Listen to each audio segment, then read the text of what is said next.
नमस्कार। उदय India digital में आपका स्वागत है। मैं हूं अंशुमान आनंद।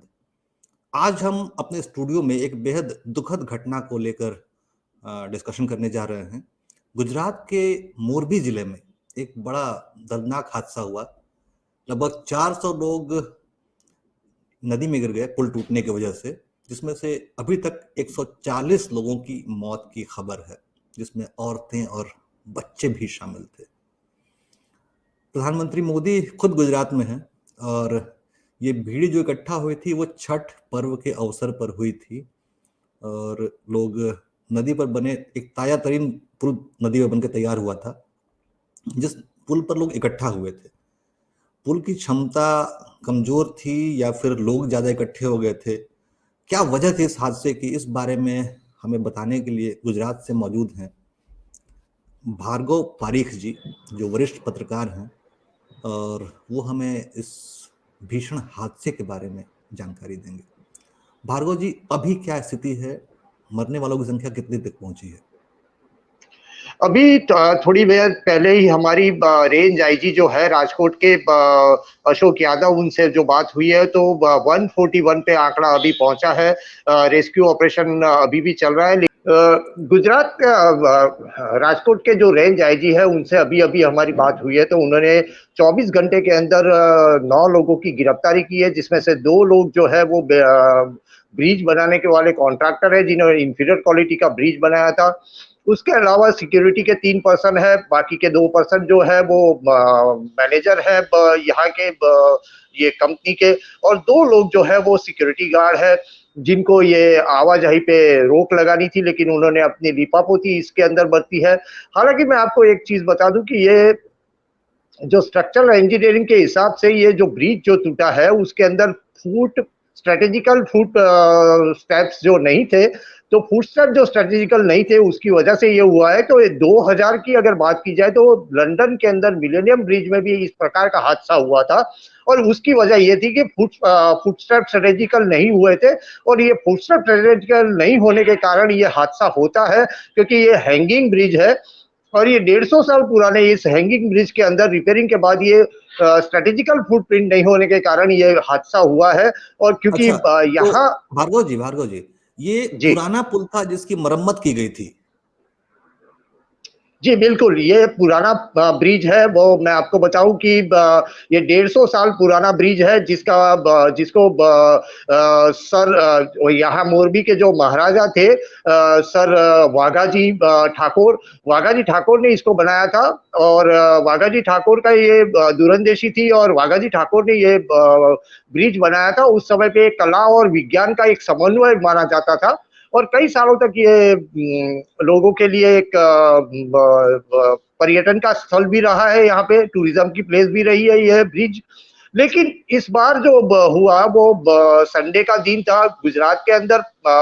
पाचम के बाद जो छठ के दिन लोग घूमने के लिए निकलते हैं, तो वो संडे की छुट्टी होने की वजह से ज्यादातर लोग यहाँ पे आए हुए थे, और वो ब्रिज पे जो जैसे मैंने बताया कि स्ट्रेटेजिकल फुटप्रिंट नहीं होने की वजह से ये हादसा हुआ। हालांकि भार्गव जी, इस पुल की क्षमता कितनी थी और उस पर कितने लोग चढ़ सकते थे? देखिए, इसको साइंटिफिकली अगर आप देखने जाए तो जो इस प्रकार के हैंगिंग ब्रिज होते हैं उसकी क्षमता बहुत ही कम होती है। जैसे मैंने मिलेनियम ब्रिज की बात की, तो मिलेनियम ब्रिज के अंदर 150 की क्षमता है, तो इस ब्रिज की तो बहुत पुराना है होने के कारण सिर्फ 50 की क्षमता है। और उसमें क्या एक ग्रेविटी बैलेंस होता है। जैसे पेंडुलम अपना एक से दूसरी दिशा में जाता है, तो वो पेंडुलम की जो रिदम होती है उसी तरह से ये ब्रिज की रिदम होती है। उसको स्ट्रक्चरल इंजीनियरिंग के भाषा के अंदर उसको सिन्योरिकल स्ट्रेटेजिकल मूवमेंट कहते हैं। तो अगर ये नहीं होती है ठीक से, तो उसके बाद ऐसे इस प्रकार के हादसे होते हैं। सबसे पहला हादसा जो हुआ था इस प्रकार के ब्रिज के अंदर, वो लंदन के अंदर सबसे पहला 1839 के अंदर हुआ था। वहां पे ब्रिटिश आर्मी जब वहां उस ब्रिज पे से जा रही थी, और उस ब्रिज पे से जा रही आर्मी के 73 लोग थे, क्योंकि उस ब्रिज की क्षमता उस समय पे जो ब्रिज बनते थे इस प्रकार के हैंगिंग ब्रिज, उसकी क्षमता 50 की थी। उस समय पे पहला हादसा हुआ था, दुनिया में सबसे जी पहला हादसा तब हुआ था। और उसके बाद ये तय किया गया, और आप देखिए कि उसके बाद आर्मी की जो फुटप्रिंट की स्ट्रेटेजिकल फुटप्रिंट होती है मैं वो एक रिदम में भागवत जाती है। मैं और आपको बता दूं, उसी उसी हादसे के बाद 1839 में जो वो हादसा हुआ था, उसी के बाद ये नियम बनाया गया आर्मी में कि जब कोई भी फौज पुल पार करती है तो वो मार्च पास्ट यानी कदम से कदम मिलाकर नहीं चलती है, वो ऑड ऑड ऑड पास्ट करती है। ये नियम बनाया गया था उसी हादसे के बाद। हाँ, वही वही तो मैं आपको बता रहा हूँ ना कि ब्रिज जी अगर क्रॉस करना है, क्योंकि स्ट्रेटेजिकल फुटप्रिंट नहीं होती है तो वाइब्रेशन बनते हैं। अगर वो हम्म, वाइब्रेशन बनते हैं तो ये साइंटिफिकली वो वाइब्रेशन आपको, आपके ब्रिज को, ये इस प्रकार के जितने भी हैंगिंग ब्रिज है उसको पहले ज्यादा वजन होने के कारण जी 50 to 60 मिलीमीटर तक की उसकी वाइब्रेशन आती है। अगर उस हम्म, वाइब्रेशन को अगर आप चेतावनी समझ नहीं गया समझते हैं और बिल्कुल। आगे जाते हैं तो ज्यादा ब्रिज हिलने लगता है और वो टूट जाता है। ये साइंटिफिकली है। जी तो इसी वजह, यही वजह रही है कि जो सिक्योरिटी के अंदर लिपापोती की गई, उसकी वजह ये रही कि ये ब्रिज यहाँ पे कॉलेप्स हुआ है। मेरा अगला प्रश्न आपसे ये है कि ये जिस नदी पर ये पुल बना हुआ है, नदी क्या बहुत गहरी है और क्या उसमें पानी बहुत ज्यादा होता है? बिल्कुल, ये मच्छू डैम है, मच्छू नदी है, वहां पे नजदीक में डैम है। और डैम के कारण वहां हम्म, पे पानी पहले से ही ज्यादा रहता है। और ये मच्छू नदी के अंदर पहले से पानी ज्यादा होने के कारण ये कई लोगों की मौत हुई है और कई लोग बहाव के अंदर खींच भी गए, जिसके चलते पूरी रात ये रेस्क्यू ऑपरेशन चला है। अभी तक जो रिपोर्ट आ रही है उसमें ये कहा जा रहा है कि इस स्थानीय निकाय से इस पुल की मरम्मत के बाद सिक्योरिटी क्लियरेंस नहीं लिया गया था, क्या ये सच है? बिल्कुल सही बात है कि ये जिस जिस प्राइवेट कंपनी को दिया गया था, वो प्राइवेट कंपनी ने अभी तक उसका सिक्योरिटी लाइसेंस नहीं लिया था, और उससे पहले ही पैसा कमाने के लिए 17 रुपए की टिकट रखी थी, 17 रुपीज की। और वो 17 रुपीज की टिकट के अंदर उन्होंने 500 लोगों को, उस 50 की कैपेसिटी वाले ब्रिज पे 500 लोगों को जाने दिया, जिसके कारण ये हादसा हुआ है।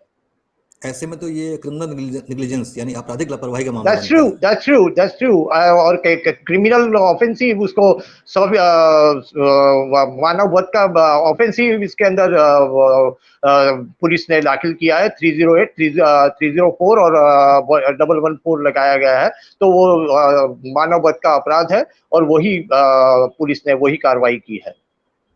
मेरा आखिरी प्रश्न है कि ये हादसा इतना गंभीर है कि गुजरात के मुख्यमंत्री भूपेंद्र पटेल खुद राहत और बचाव कार्यों की देखभाल कर रहे हैं। प्रधानमंत्री मोदी ने इस पर शोक जताया है और शायद वो कल पहुंचने वाले भी हैं। क्या अपडेट है इस बारे में? जी, कल प्रधानमंत्री खुद वहां पे पहुंचेंगे दोपहर के बाद। दोपहर के बाद वो मोरबी जाने वाले हैं और वहां पे सभी लोगों को मिलने वाले हैं। और जो भी जो लोग इसके अंदर आहत हुए हैं उनसे रूबरू करेंगे, उनका परिजनों से भी मिलेंगे। तो यह हादसा काफी कुछ बड़ा है, और इस साल की सबसे बड़ी घटना है ये, जिसमें 141 लोगों की मौत हुई है और काफी लोग इंजर्ड हुए हैं। तो ये प्रधानमंत्री भी खुद वहां पे जाएंगे और लोगों से मिलेंगे। घायलों को कहाँ भर्ती कराया गया? क्या उनका इलाज सही अच्छी तरह से चल रहा है? हाँ जी, यहाँ की सरकारी अस्पताल के अंदर घायलों को रखा गया है, और उनकी इलाज भी अभी चल रहा है। और कुछ लोग तो इलाज के बाद वहां से बरी भी कर दिया गया है, वहां से डिस्चार्ज भी दे दिया गया है। हम्म। मृतकों के परिजनों के लिए शायद मुआवजे का ऐलान देर शाम किया गया। क्या ऐसी कुछ अपडेट आई है क्या? जी, कल ही मृतक के परिवार के लिए मुआवजे का ऐलान कर दिया गया है। 4 लाख रुपए का ऐलान कर दिया गया है, और ऊपर से 50,000 रुपए का। और मोरारी बापू जो यहाँ के संत है, उन्होंने भी एक अपनी ओर से ऐलान किया है। तो वही राशि धीरे धीरे बढ़ती जा रही है। लोग अपने आप खुद भी जैसे मोरारी बापू जैसे संत हैं, वो भी इन मृतकों को सहाय दे रहे हैं। और अब राजनीति की बात करें तो गुजरात इलेक्शन स्टेट है, जल्दी ही वहाँ चुनाव होने वाले हैं। और ऐसे में विपक्ष इस मोरबी हादसे को बड़ा मुद्दा बना सकता है। क्या अपडेट है इस बारे में? जी बिल्कुल, ये हादसे का सभी पार्टी उसको भुनाने की कोशिश तो करेगी ही, और नहीं करे तो आश्चर्य की बात है। तो दोनों पार्टी, जो अपोजिशन पार्टी है वो उसको भुनाने की कोशिश करेगी, और इसी के चलते ही, इस रणनीति को देखते हुए ही प्रधानमंत्री खुद कल वहां पे जा रहे हैं, और प्रधानमंत्री वहां पे जाके लोगों से मिलेंगे।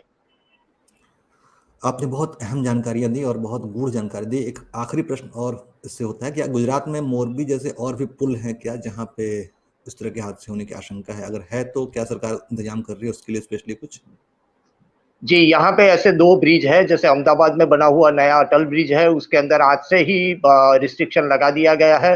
3000 से ज़्यादा लोगों को वहाँ पे जाने की मनाही बताई गई है और बेट द्वारका के अंदर भी इस प्रकार का एक ब्रिज है, वहाँ पे भी रिस्ट्रिक्शंस लगाए गए हैं, ये हादसा होने के बाद। इस सारी अपडेट्स के लिए आपका बहुत बहुत धन्यवाद। तो ये थे वरिष्ठ पत्रकार भार्गव पारीक जी, जो मोरबी हादसे पर उदय इंडिया को अपडेट दे रहे थे। थैंक यू भार्गव जी, बहुत बहुत थैंक यू। धन्यवाद। Thank you.